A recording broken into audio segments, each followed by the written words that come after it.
السلام علیکم ورحمۃ اللہ وبرکاتہ نحمده ونصلی علی رسوله الکریم اما بعد فاعوذ باللہ من الشیطان الرجیم بسم اللہ الرحمن الرحیم رب اشرح لی صدری ویسر لی امری واحلل عقدۃ من لسانی یفقهوا قولی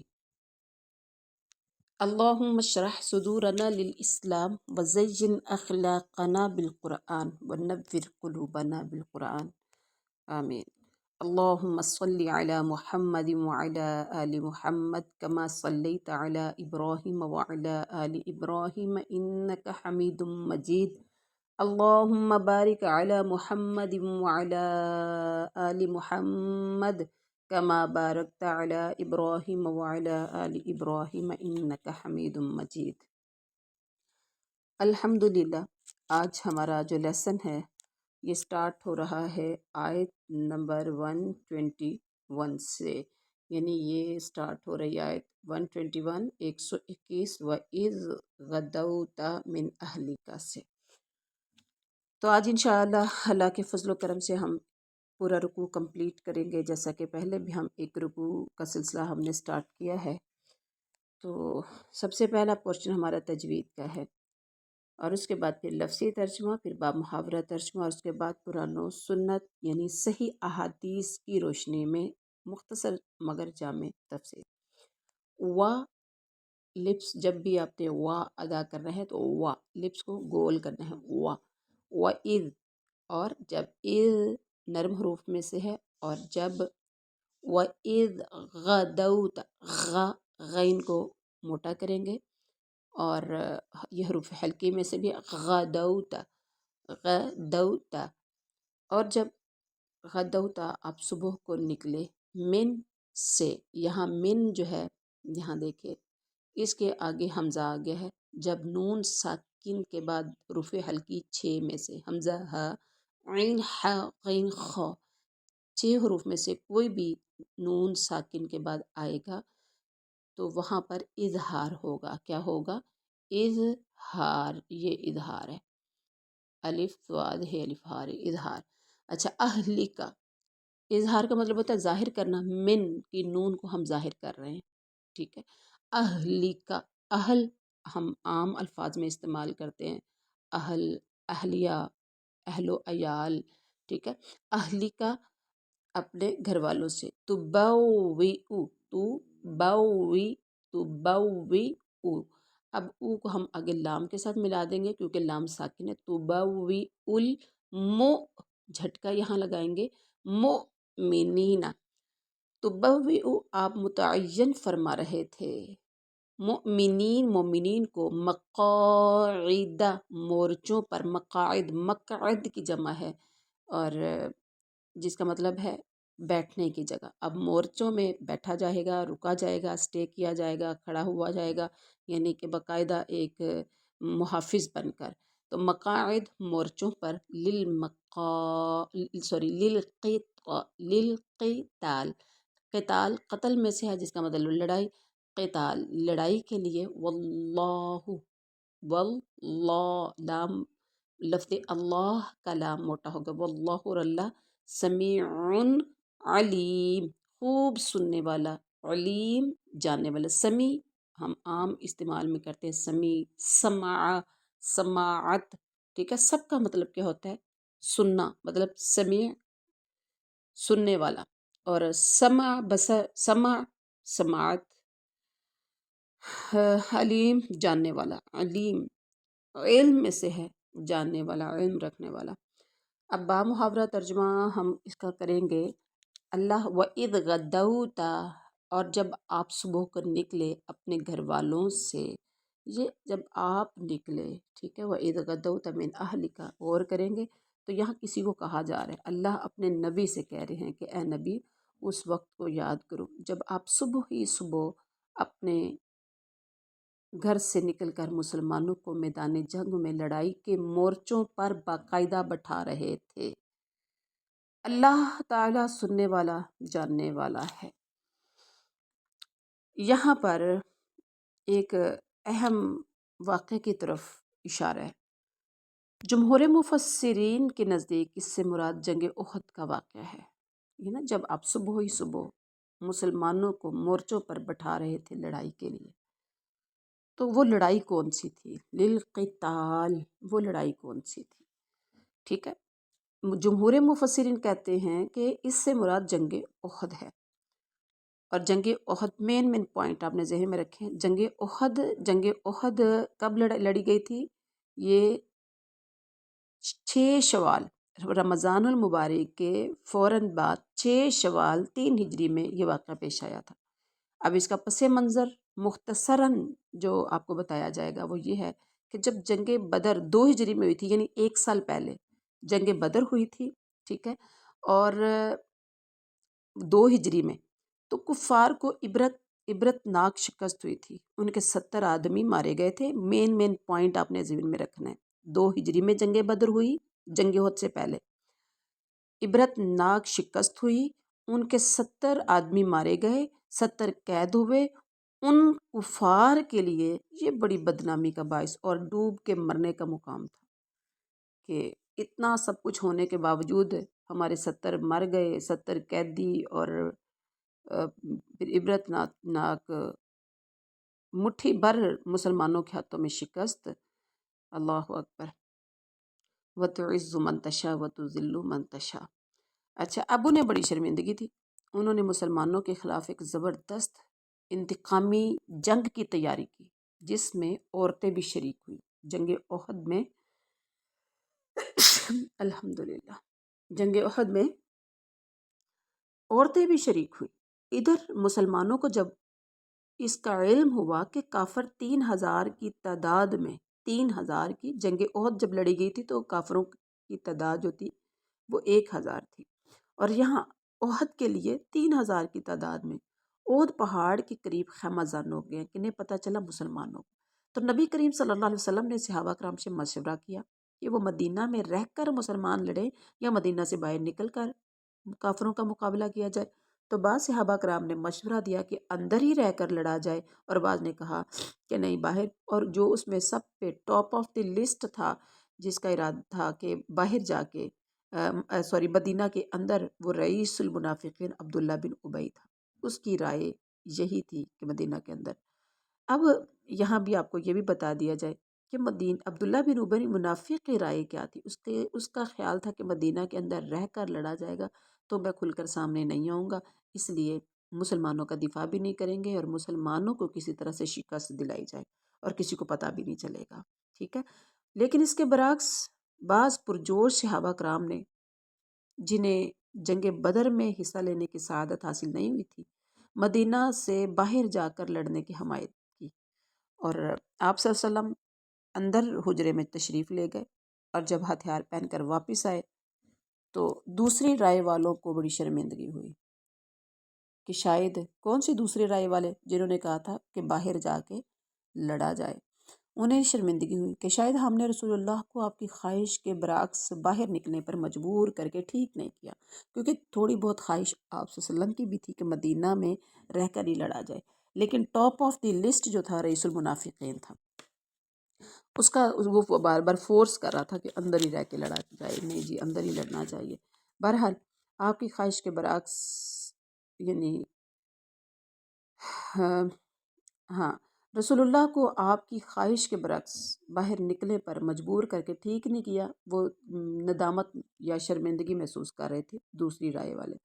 تو جب انہوں نے کہا یا رسول اللہ، یعنی زرہ پہن کر آتے ہوئے دیکھا، تو کہنے لگے یا رسول اللہ، آپ اگر اندر رہ کر مقابلہ کرنا پسند فرمائے تو اندر ہی رہیں، کوئی مسئلہ نہیں ہے۔ آپ نے فرمایا لباس حرب، یعنی جنگ کا لباس پہن لینے کے بعد کسی نبی کے لیے لائق نہیں کہ وہ اللہ کے فیصلے کے بغیر واپس ہو یا لباس اتار دے۔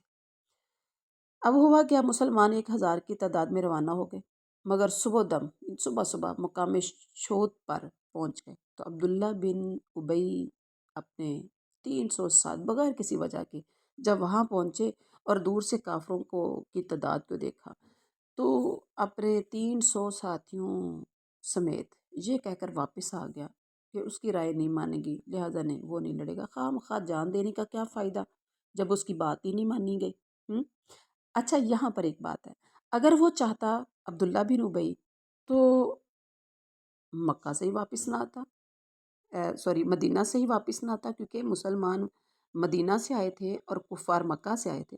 تو اگر یہ چاہتا تو ادھر ہی انکار کر دیتا کہ بھی ہم نے نہیں جانا، اپنی تعداد کو یا جو بھی 300 لوگ اس کے ساتھ منافق تھے ان کو لے کر وہیں پر ہی رک سکتا تھا، جی ہم نے باہر نہیں نکلنا۔ اب یہ میدان احد میں جا کر وہاں سے واپس کیوں آ رہا ہے؟ اس لیے واپس آیا کہ مجھے دیکھ کر اور بھی لوگ متاثر ہوں گے، ٹھیک ہے۔ اس کے اس فیصلے سے وقتی طور پر بعض مسلمان بھی متاثر ہوئے کہ 313 1000 میں سے 313 یہ نکل گئے تو پیچھے کیا رہا؟ انہوں نے بھی کمزوری کا مظاہرہ کیا، جو کچھ بعض مسلمان تھے۔ اگلی آیت میں آپ پڑھیں گے، اس کا آپ کو پتہ چلے گا۔ اذ جب ہمت او، اب یہاں پر نا ہا کو ملانا ہے میم کے ساتھ اور میم کو ملانا ہے تو کے ساتھ۔ ہمت طائفہ تانی، طائفتان، پہلا تو ہے بعد میں تا ہے، غور سے پڑھیے گا۔ ہمت طائفتانی، جب مادہ ہوئے ہمت ارادہ مادہ ہوئے طائفتان دو گروہ، طائفہ کہتے ہیں ایک جماعت ایک گروہ، منکم تم میں سے، ان کے تفشلا دونوں بزدلی دکھائیں، واللہ اور اللہ، ولیہما ان دونوں کا مددگار تھا، ولی ولایت ولی اولیاء کا مطلب دوست مددگار، وعلی اللہ اور اللہ پر فلیتوکل المؤمنون چاہیے کہ فلیتوکل توکل کرے، توکل کا مطلب بھروسہ کرے ایمان والا۔ بامحاورہ ترجمہ، جب تمہاری دو جماعتیں، اذ ہمت طائفتان منکم، جب تمہاری دو جماعتیں پس ہمتی کا ارادہ کر چکی تھیں، اللہ تعالیٰ ان کا ولی اور مددگار ہے، اور اسی کی پاک ذات پر مومنوں کو بھروسہ رکھنا چاہیے۔ اب یہاں پر کہ وہ اذ ہمت طائفتان منکم ان تفشلا، یہاں طائفتان دو جماعتیں جب پس ہمتی کا مظاہرہ کر چکی تھیں، کتنی جماعتیں؟ دو جماعتیں۔ یہ دو جماعتیں کون تھیں؟ یہ اوس اور خزرج کے دو قبیلے بنو حارثہ اور بنو سلمہ تھے، ٹھیک ہے۔ دو جماعتوں سے مراد ایک بنو حارثہ اور بنو سلمہ، یہ کن قبیلوں میں سے تھے؟ یہ اوس اور خزرج کے یہ دو قبیلے تھے، ان کے آگے نام تھے بنو حارثہ اور بنو سلمہ۔ تو ان کو جب دیکھا انہوں نے، عبداللہ بن ابی منافق اور اس کے 300 ساتھیوں کو جب دیکھا تو ان کے بھی پاؤں لڑکھڑا گئے، یہ بھی ہمت ہارنے لگے اور یہ بھی واپس قریب تھے جانے کے، پریشان ہو رہے تھے کہ وہ جا رہے ہیں تو کیا ہوگا، اور آپ کو پتہ ہے ایسا ہوتا ہے۔ لیکن اللہ نے کیا کہا؟ اللہ ان دونوں کا مددگار ہے اور ایمان والوں کو چاہیے کہ اللہ پر بھروسہ رکھے۔ اب ہوا یہ، ان کے اندر طاقت آ گئی، ہمت آ گئی، اور اللہ کے فضل و کرم سے جب ان کو اللہ کی مدد ملی تو وہ جانے سے باز آ گئے۔ وَلَقَدْ، اگلی آیت و اور لقد، لقد د د لقد حروف قلقلہ ہے یہاں پر، وَلَقَدْ اور البتہ تحقیق، نَصَرَكُمُ اللَّهُ، نَصَرَ را کو موٹا کریں گے، نَصَرَكُمُ اللَّهُ لام کو بھی موٹا کریں گے کیونکہ یہ لفظ اللہ کا لام، نَصَرَكُمُ اللَّهُ مدد کی تمہاری اللہ نے، بِبَدْرٍ جنگ بدر میں، بِبَدْرٍ جنگ بدر میں۔ اس کے بعد ہے وَأَنْتُمْ، اس حال میں کہ تم اذلتن، اس حال میں کہ تم اذلتن کمزور تھے، فاتقوا اللہ، ویسے اذلہ جو ہے نا اس کا یعنی اذلتن ذلت ذلالت، لیکن یہاں پر ذلت کا مطلب ہوگا کمزور، فاتقوا اللہ، بس تم اللہ سے ڈرو، لعلکم تاکہ تم تشکرون شکر کرو، تاکہ تم شکر گزار بن جاؤ۔ بامحاورہ ترجمہ کیا ہے؟ جنگ بدر میں اللہ تعالیٰ نے عین اس وقت تمہاری مدد فرمائی تھی جب کہ تم نہایت گری ہوئی حالت میں تھے، نہایت کمزور تھے، اس لیے اللہ ہی سے ڈرو، نہ کسی اور سے، تاکہ تمہیں شکر گزاری کی توفیق ہو۔ اللہ اکبر۔ اور یہاں پر دیکھیں، جب تمہارے اللہ نے جنگ بدر میں مدد کی، اس حال میں کہ تم اذلت تھے، کمزور تھے، ٹھیک ہے، یعنی تمہاری نہایت گری ہوئی حالت تھی۔ اب باعتبار قلت تعداد اور قلت سامان کے، مطلب اللہ نے جنگ بدر میں کتنے تھے یہ لوگ؟ جنگ بدر میں 313 اور بے سر و سامان صرف 2 گھوڑے اور 70 اونٹ۔ پوائنٹس نوٹ کرتے جائیے، 2 گھوڑے یعنی 313 مسلمان، بے سر و سامان 2 گھوڑے 70 اونٹ، باقی سب پیدل، ہاتھ میں کھجور کی ٹہنیاں، کھجور کے تنے، کھجور کی جو ہیں وہ شاخیں پکڑی ہوئی تھی۔ اللہ اکبر۔ اور مقابلہ کرنے جا رہے ہیں 1000 کے لشکر سے، جو ساز و سامان سے لیس، جنگ سامان سے لیس، جو ہتھیاروں سے لیس ہے، ان کے ساتھ یہ مقابلہ کرنے جا رہے ہیں۔ اللہ اکبر کبیرہ۔ اور یہاں کیا ہے، تم تھوڑے تھے تو اللہ نے تمہاری مدد کی۔ اب کیا ہے، فتقوا اللہ، تمہیں اللہ سے ڈرنا چاہیے، تم اللہ سے ڈرو، یعنی کسی اور سے نہ ڈرو، تاکہ تمہیں شکر گزاری کی توفیق ہو۔ جب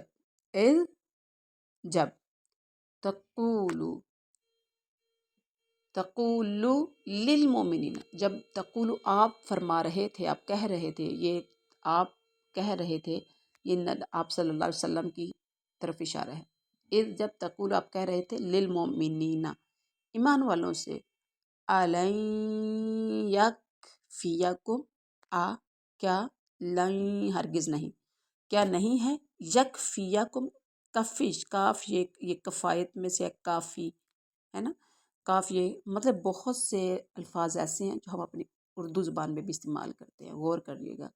کیا نہیں وہ کافی تجھ کو، اور کافی اگر دیکھا جائے تو یا کاف، یہ کاف فا یا، یہ روٹ لیٹر ہے، تو اس کا مطلب کافی، کیا نہیں ہے کافی تمہیں، این یمدکم، این یمدکم، کہ مدد کرے تمہاری، ربکم، تمہارا رب، بثلاثتی، ثلث، مثلث کیا ہوتا ہے، ٹھیک ہے، 3 آلاف من الملائکتی، آلاف، ہزار، میں سے، ملائکہ، فرشتوں میں سے، منزلین، جو سب اتارے جائیں۔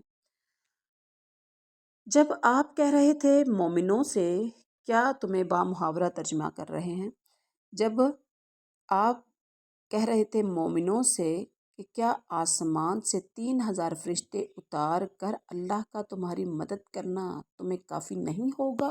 اللہ اکبر۔ اب کیا ہے، بلا، نیکسٹ آیت، بلا، کیوں نہیں، اب بلا کو ہم اب یہاں دیکھیں، مد بھی ہے اور کھڑی بھی ہے، بلا،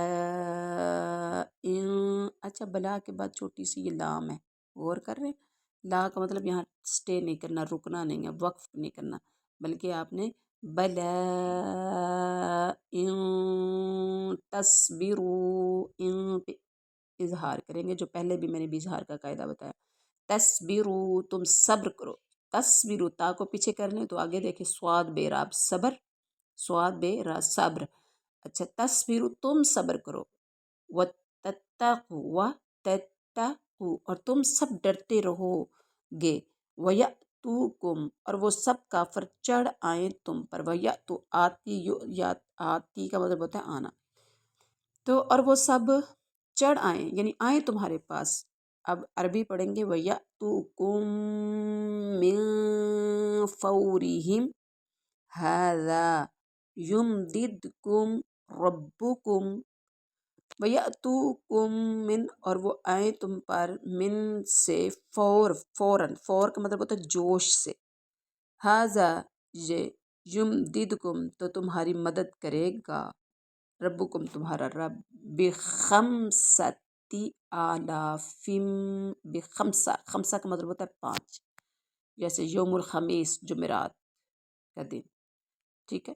اور خمس 5، جیسے حواس سے خمسہ 5 حواس.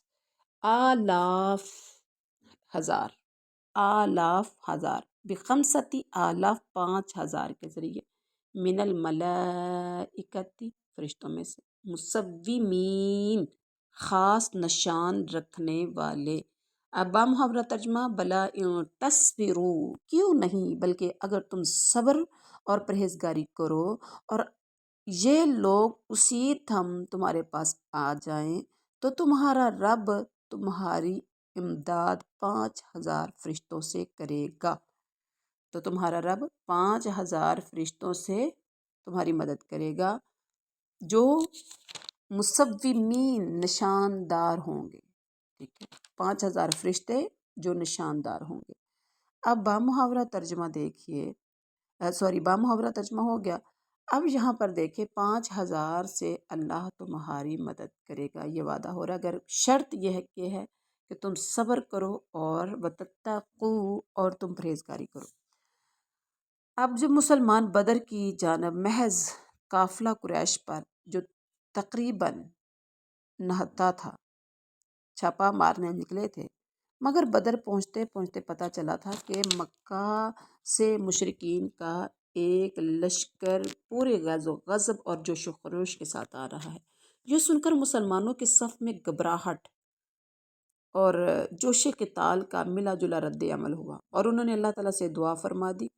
اس پر اللہ تعالیٰ نے اپنے 1,000 پھر 3,000 فرشتے کی بشارت دی. پہلے 1,000 پھر 3,000، اور مزید وعدہ کیا کہ اگر تم صبر و تقوی پر قائم رہے اور مشرکین اسی حالت یعنی اسی حالت غیظ و غضب میں آ دھمکے تو فرشتوں کی یہ تعداد 5,000 کر دی جائے گی. کہا جاتا ہے کہ چونکہ مشرکین کا جوش و غضب برقرار نہ رہ سکا، بدر پہنچنے سے پہلے ہی ان میں پھوٹ پڑ گئی تھی. ایک گروہ مکہ پلٹ گیا اور باقی جو بدر آئی ان میں سے اکثر سرداروں کی رائے تھی کہ لڑائی نہ کی جائے. اس لیے حسب بشارت 3,000 فرشتے اتارے گئے.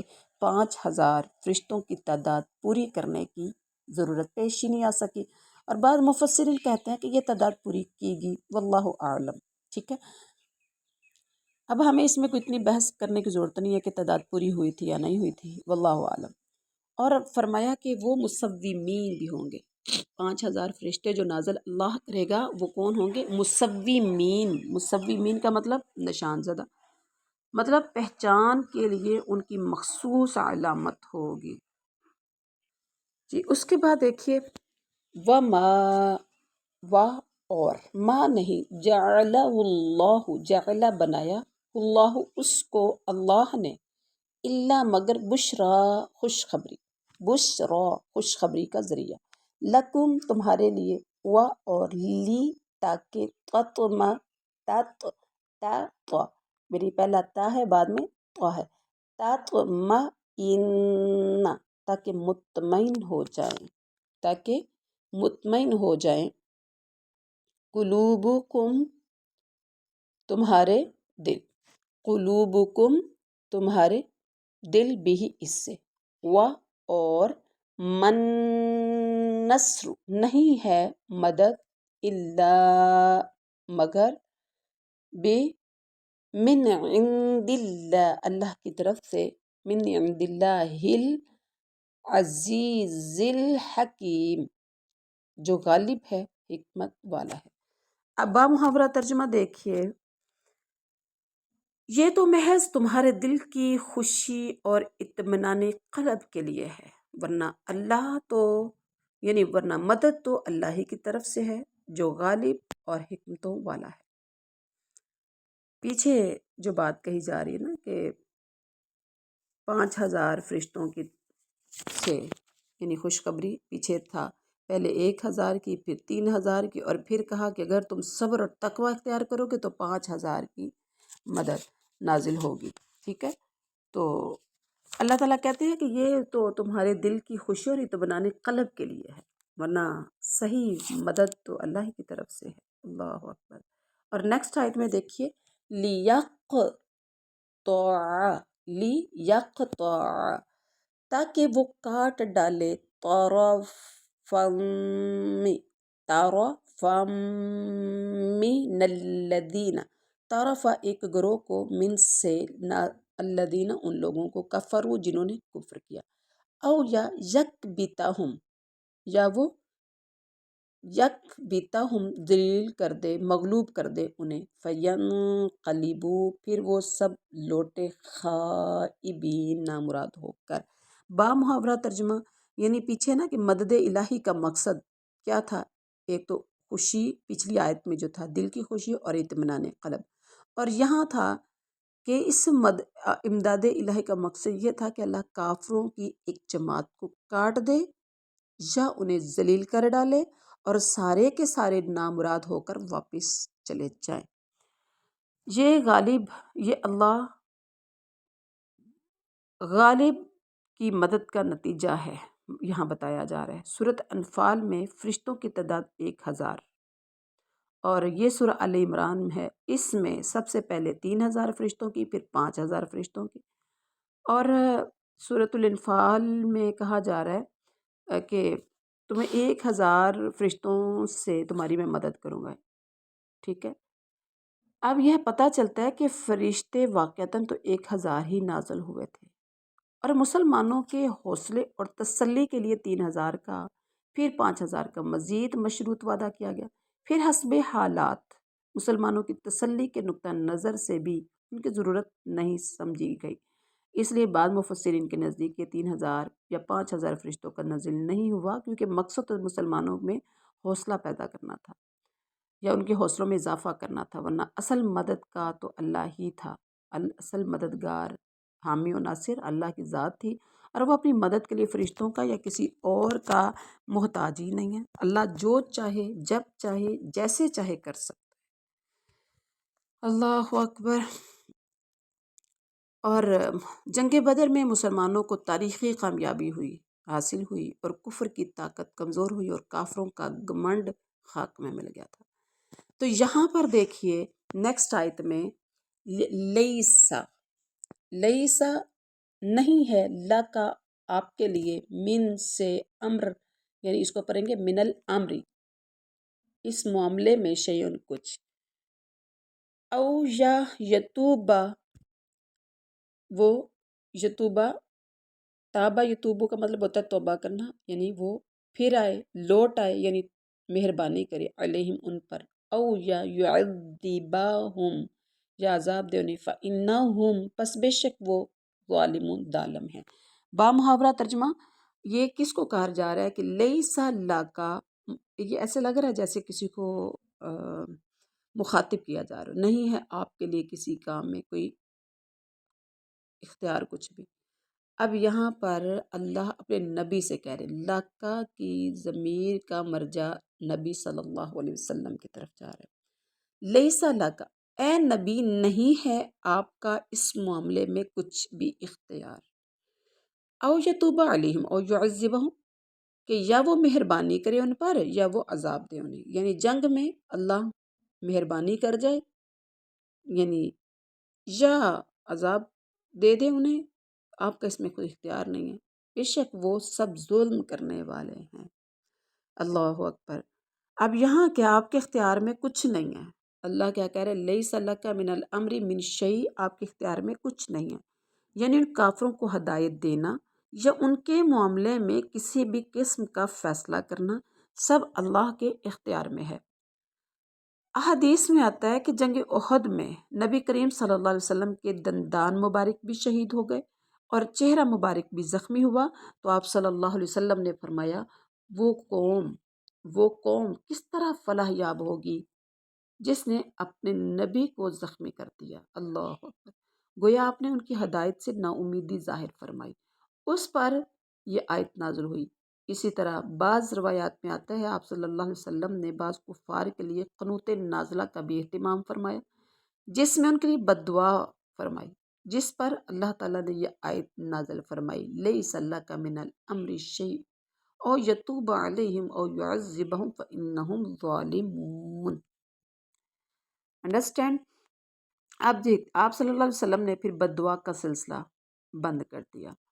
اس آیت میں ان لوگوں کو عبرت پکڑنی چاہیے، سوچنے کا مقام ہے نا جو نبی کریم صلی اللہ علیہ وسلم کو مختار کل قرار دیتے ہیں۔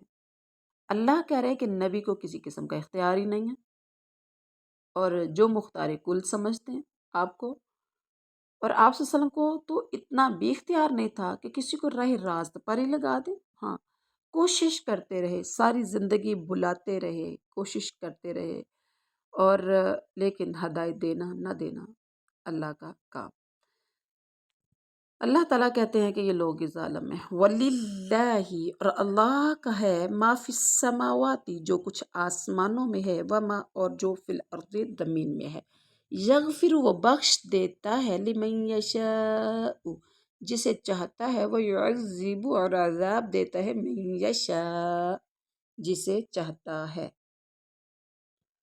واللہ غفور الرحیم، اور اللہ بخشنے والا نہایت مہربان ہے۔ غفور الرحیم، غفور بخشنے والا، رحیم مہربان ہے، اور اللہ بخشنے والا مہربان ہے۔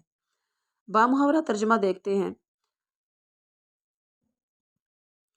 وَلِلَّهِ مَا فِي السَّمَاوَاتِ وَمَا فِي الْأَرْضِ، اور آسمانوں اور زمین میں جو کچھ ہے سب اللہ ہی کا ہے۔ وہ جسے چاہے بخش دے، جسے چاہے عذاب کر دے۔ اللہ بخشش کرنے والا مہربان ہے، اللہ بخشش کرنے والا مہربان ہے۔ اب یہاں دیکھیے، اللہ تعالیٰ کی ذات جو چاہے جب چاہے کر سکتی ہے۔ اللہ چاہے تو بخشے، چاہے تو عذاب دے۔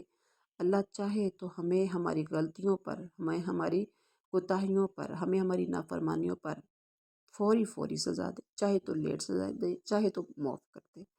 اللہ کی ذات جو چاہے کر سکتی ہے، وہ مختار کل ذات ہے۔ اس لیے اللہ کے عذاب سے ہر وقت ہمیں ڈرتے رہنا چاہیے، اور اللہ تعالیٰ سے ہمیشہ رحم کی دعا کرتے رہنا چاہیے۔ تو بہرحال یہ تھا آج کا سبق۔ اللہ تعالیٰ سے دعا ہے، اللہ تعالیٰ ہمیں سب کو صحیح معنوں میں قرآن و حدیث کو سمجھنے کی توفیق عطا فرما دے۔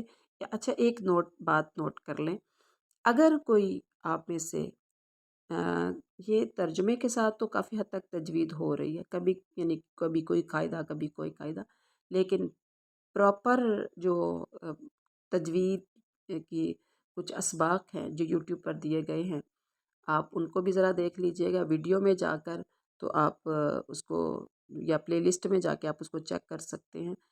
قرآنی قاعدے کے نام سے ایک ایک حرف کا مخرج، ایک ایک حرف کا تلفظ دیا گیا ہے، کیسے کہاں سے ادا کرنا ہے۔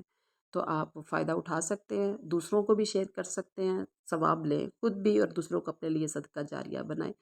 اور یہ اس میں جنگ احد کا جو ایک اشارہ دیا گیا ہے، تو پوری تو نہیں تھا، مین پوائنٹس آپ کو کچھ بتائے ہیں، لیکن جنگ احد ایک الگ سے ٹاپک ہے، تو آپ یوٹیوب پر سرچ کر سکتے ہیں جنگ احد کے نام، کہ آپ کے لیے بہت ایزی ہوگا سمجھنے میں جنگ احد کو۔ سبحان ربک رب العزت عما یصفون وسلام علی المرسلین والحمد للہ رب العالمین۔